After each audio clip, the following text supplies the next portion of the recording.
I think what's really interesting... Tell us what out looks like. Well, he's the interviewer. I think what's really interesting is actually there are probably more divisions and enmities within the Remain campaign. Anyway, this policy, as soon as you invoke Article 50, all the trade deals and everything you have today stay in place. No, they don't. And they're suspended. And so, it sounds like no, they're not. Right, no, if we're going to have this argument, you mustn't lie. Very much.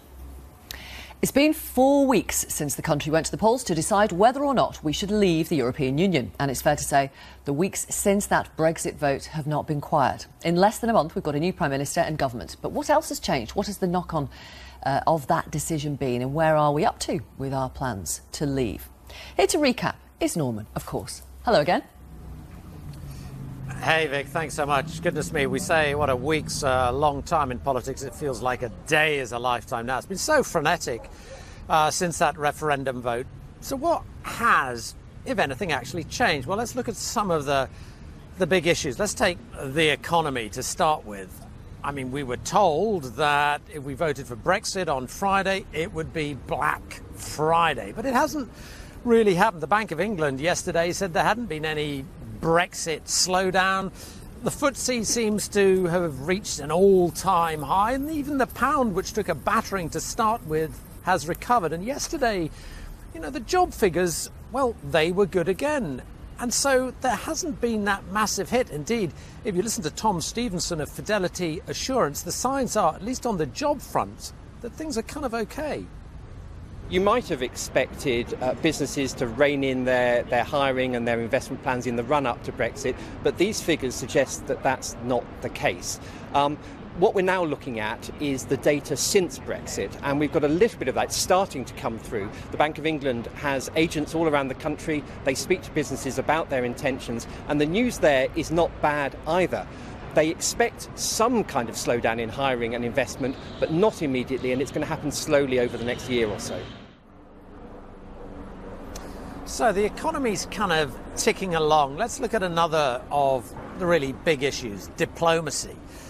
Now, we were told if we left the EU, well, Britain would be diminished, would have less clout in the world. And there the signs are a little bit more mixed with our new Foreign Secretary, Boris Johnson. He's had a pretty tough time. Have a look at him when he appeared with John Kerry earlier this week, and the really rough ride he got from some of the American journalists there. You've accused the current U.S. President Barack Obama of harboring a part Kenyan's, quote, ancestral dislike for the British Empire, unquote, while claiming, I think untruthfully at the time, that he didn't want a Churchill bust in the White House. You've described a possible future U.S. President Hillary Clinton as someone with, quote, dyed blonde hair and pouty lips and a steely blue stare, like a sadistic nurse in a mental hospital, unquote. You've also likened her to Lady Macbeth. Do you take these comments back, or do you want to take them with you into your new job as some sort of indicator of the type of diplomacy you will practice? I don't know whether Brexit's affecting the signal we can get here. Apologies about that. One of the other events that Boris Johnson went to, where again, a very difficult time for him, was at the French embassy, where, have a listen, he actually gets booed. Thank you very much, everybody, for listening. Have a great...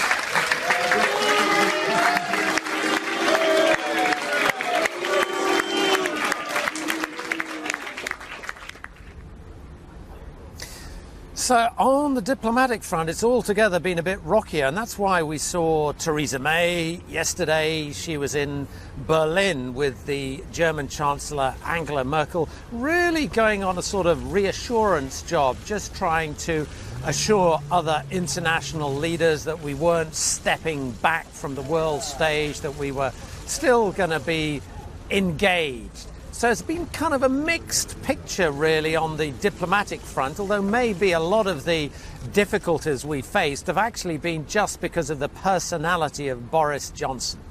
So let's take a look at one of the other big issues in the whole referendum campaign, immigration, of course. Now, Mrs. May still is saying she won't guarantee EU migrants who are here the right to stay. She's going to hang on until she's absolutely convinced that British citizens elsewhere in Europe are also given the right to stay. And that after we heard from the head of the NHS this week saying, look, you've got to offer that reassurance to health workers from the rest of the EU because they make up so much of the NHS staff. There are signs, though, that maybe this new government might be a little bit cooler about clamping down on immigration. Have a listen to the new Home Secretary, Amber Rudd, when she was asked whether the government was sticking to this tens of thousands target to get net migration down to. Well, what the Prime Minister has said is that we must bring migration down to sustainable levels. So that's what's going to be my aim at the moment. But does that target still exist, but to the tens of thousands by the end of whenever? I'm going to stick to my comment, which is about bringing it down to sustainable levels. That has to be the most important thing for the country. Now, to be fair, Mrs May has said she is still committed to that tens of thousands target, but she said it may take some time to get there.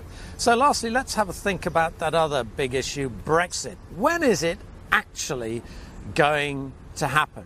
Well, here the signs are pretty confusing, I have to say, because Mrs May says she does not want to be rushed and she doesn't really want to do it this year. Her Foreign Secretary, Philip Hammond, has even suggested it might be 6 years before we eventually leave the European Union. And the man who should know, the guy who's in charge of Brexit, David Davis, well, he's been playing his cards very close to his chest. Just have a listen when he was asked about it. Do you have a moment to tell us what your priorities are in this new role? What about the single market? Will you trigger Article 50 sometime soon, or will you wait till the end of the year?